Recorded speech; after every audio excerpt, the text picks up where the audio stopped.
Saudações, meus amigos, tudo bem convosco? Aqui, como sempre, está tudo tranquilo. Estamos de volta com mais um vídeo e no vídeo de hoje estaremos respondendo mais uma vez o comentário do nosso amigo aqui, que está relacionado com os capacitores. Desta vez, o nosso amigo aqui, Gervásio Mário. Então, ele diz: boa noite, professor do coração. Obrigado. Tenho uma dúvida que só o meu professor é que pode me tirar dessa. Eu deparo sempre com dificuldade de medir esses capacitores azulinhos e acastanhados, também os amarelos. Qual a função deles? E como é que se medem e como é que se manifestam em caso deles terem problema? E que tipo de tensão que eles alimentam, né?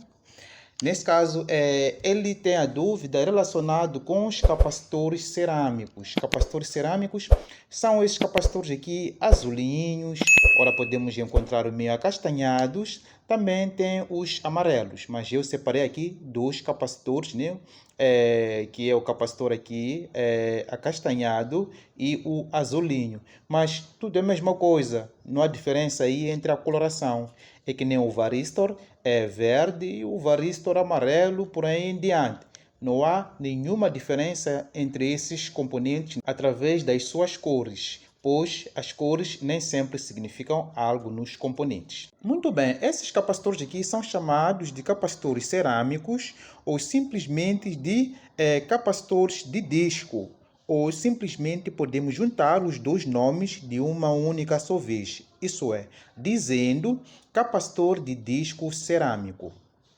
Este capacitor cerâmico, né, recebe esse nome pelo fato de usar a cerâmica como material dielétrico. E estes capacitores aqui, de disco cerâmico, têm valores de capacitância que variam de 10 picofarad a 100 farad. E a tensão que varia de 16 volts a 15 kV ou mais que isso. Estes capacitores também têm uma vasta aplicação, mas em suma, assim como os capacitores eletrolíticos e os demais capacitores, né, de supressão, eles têm uma função única e essa função é de armazenar cargas no seu interior, isso é, eles armazenam determinadas cargas para o funcionamento do circuito. O que difere esses capacitores cerâmicos dos outros é a composição do mesmo componente, isso é o material que foi usado na composição do componente que vai também variar lá a sua aplicação.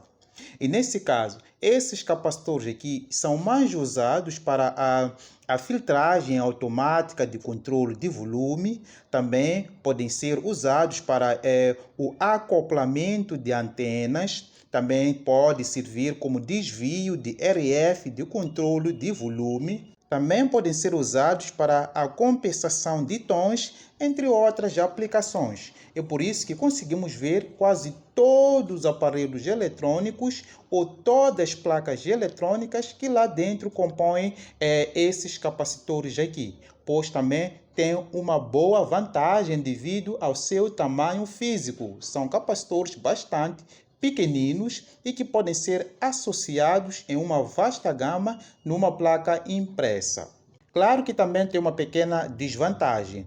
O capacitor cerâmico tem um valor de capacitância bastante inferior a 1 microfarad, né? Por isso que níveis de capacitâncias extremamente altos não são alcançáveis. E para podermos saber se ele está bom ou não, é claro que também temos que ter ali alguns instrumentos para podermos aferir o mesmo. Mas por mais que a gente não tenha instrumentos de alto calibre para fazer o teste, com alguns multímetros simples, que nem este aqui, e este outro multímetro aqui, ó, este aqui, podemos ter ali uma leitura básica, né, para podermos ver se o mesmo ainda está em funcionamento ou não. Sempre que nós vamos pegar uma avaria em uma placa, nós temos que fazer ali análise visual. O análise visual vai poder ali encurtar o tempo da procura, pois olhando ali na placa podemos conseguir ver às vezes a área que foi afetada. Vamos lá supor que essa placa aqui, essa aqui é uma sucata, né? Não está em funcionamento. Vamos lá supor que ela queimou e consigo ver aqui uma queimadura nesse ponto aqui. E bem nesse ponto, também consigo ver que tem alguns capacitores cerâmicos partidos, pois a maior parte das vezes em que esses capacitores queimam, eles podem quebrar ou mostrar aqui uma tonalidade bastante escura. Ó. Isso acontece porque níveis de tensão dele já foram atingidos. Ó.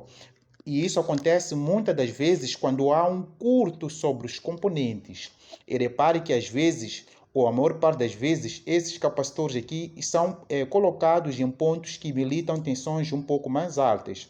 Então, vamos lá supor que o MOSFET ele venha queimar. Ao entrar em curto o MOSFET, esse capacitor aqui, ele também pode vir a queimar. Não é sempre, mas pode acontecer e ele pode quebrar-se.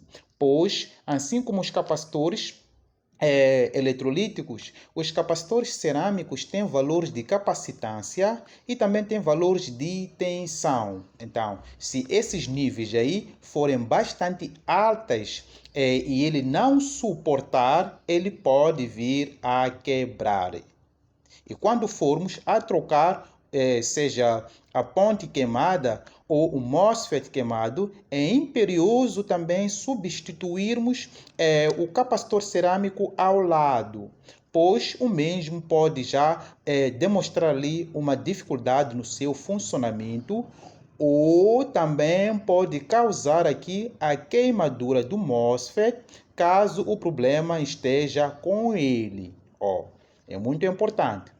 Muito bem, as avarias nesse componente aqui podem se demonstrar em várias formas, mas aqui eu vou destacar as mais comuns.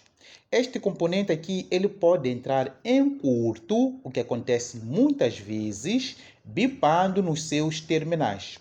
Quando formos a observar aqui para a simbologia deste componente, podemos ver que ele é ligeiramente diferente do símbolo do capacitor eletrolítico, embora aqui o estilo é quase o mesmo, né? Através desses dois tracinhos aqui, podemos ver que o capacitor eletrolítico que está do lado esquerdo é diferente do capacitor cerâmico que está do lado direito. No lado direito, podemos ver que entre esses traços aqui, não há aqui uma posição do positivo e do negativo. E no capacitor eletrolítico tem essa parte aqui meio tracejada, né? Meio carregado, que indica o polo negativo. Já aqui nos capacitores cerâmicos já não temos essa diferença. Isso nos leva a crer que esse capacitor aqui ele não é polarizado. Ele não obedece nenhuma lei de polarização. Também, por mais que no seu interior tenha duas placas, essas placas elas não se unem. Então, das vezes em que ele vai queimar e entrar em curto, quer dizer que houve lá um contato entre essas placas no seu interior e ele está ali a bipar o curto. E podemos ver se ele está em curto através dessa escala aqui que nós já conhecemos muito, que é a famosa escala de continuidade ou simplesmente a escala do BIP. Mas, professor, qual é o valor que ele deve aqui demonstrar nessa escala aí do BIP? Por exemplo, esse capacitor aqui é um capacitor de, vem aqui, 2M e 1kV. Eu vou aqui aproximar, não sei se a minha câmera vai conseguir captar bem. Muito bem, tá aí, temos 2M e temos 1kV. Então, esse é um capacitor de 2,2 nanofarad e ele pode suportar tensões até 1000 volts, que é 1kV. Se ainda não sabe como fazer a leitura desses componentes, eu vou deixar aqui um link do vídeo que eu estou fazendo aí, a leitura desses componentes. E também tem um aplicativo bastante útil que pode ajudar aí a fazer a leitura desses componentes, né? É só colocar na Play Store capacitor cerâmico. Então vai aparecer aí diversos aplicativos que podem ajudar a fazer a leitura desses componentes. É muito simples. Exato. Se formos aqui a medir, já que as duas placas não estão unidas, aqui não devemos encontrar nenhum valor estando bom o componente nessa escala aqui de continuidade. Ó, se for a bipar aqui, significa que o mesmo componente está em curto, mas não é sempre que ele vai bipar. Às vezes pode se manifestar de uma outra forma. Qual é essa forma, professor? Ele pode aqui demonstrar algum valor ali na leitura. Ó, ele pode mostrar valores de 100, valores de 200, 300, a 1000 ohms. Ele não pode se comportar como uma resistência, meu amigo. O capacitor cerâmico não é uma resistência. Então, nessa escala aqui de continuidade, não pode te mostrar nenhum valor. E nem aquele teste ali básico que a gente costuma fazer com esses multímetros, de carregar o capacitor e testar ali a tensão, não será possível nesses capacitores. Por quê? Porque eles armazenam energia em pouco período de tempo, pois a sua capacitância também é bastante inferior. Então, não haveria ali um espaço para a gente conseguir detectar o valor da tensão que foi acumulado no seu interior. Então, simplesmente nessa escala aqui, ele vai se comportar como um circuito aberto, estando ainda em seu funcionamento. Se ele te mostrar ali, meu amigo, algum valor nessa escala, troque ele. Ele está com uma fuga. Ele está a se comportar como uma resistência. Exato. Agora aqui temos um outro aqui que deixa eu ver aqui, colocar bem. Esse aqui já é o acastanhado. Vou aproximar aqui para podermos ver o seu valor. Exato. Temos aqui 392 e temos aqui embaixo 500V. Então, é um capacitor que pode suportar a tensão máxima até 500 volts. E a sua capacitância é de 3,9 nanofarad. Exato. Ele também deve se comportar como esse nosso amigo aqui, pois não há nenhuma diferença entre esses componentes. Medindo na escala do BIP, ele não pode bipar nada. Esses componentes aqui têm uma capacitância bastante reduzida, pois são aplicados em zonas onde também não precisa de uma capacitância alta. Ó. Embora que os mesmos suportam tensões bastante altas. Ó. Repare que ele não está a bipar e não está a mostrar ali algum valor nessa escala aqui de continuidade, o que já é um bom passo para podermos ver que ele não está em curto e também não está em fuga. Claro que também podemos fazer um outro teste usando esse multímetro aqui, ó, esse multímetro aqui, na escala de capacitância. Podemos também verificar o valor da sua capacitância. Ó, eu vou colocar aqui na escala de capacitância.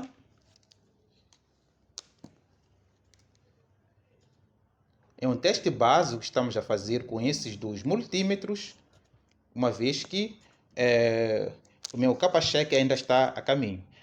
Muito bem, esse aqui dissemos que é um capacitor de 3,9 nanofarad. Então, fazendo aqui a leitura, temos que ter um valor próximo a isso. Exato, aqui temos 4,14 nanofarad. Então, pelo visto, esse capacitor ainda está dentro do padrão do seu funcionamento, pois 3,9 para 4,15 não há lá uma diferença tão grande.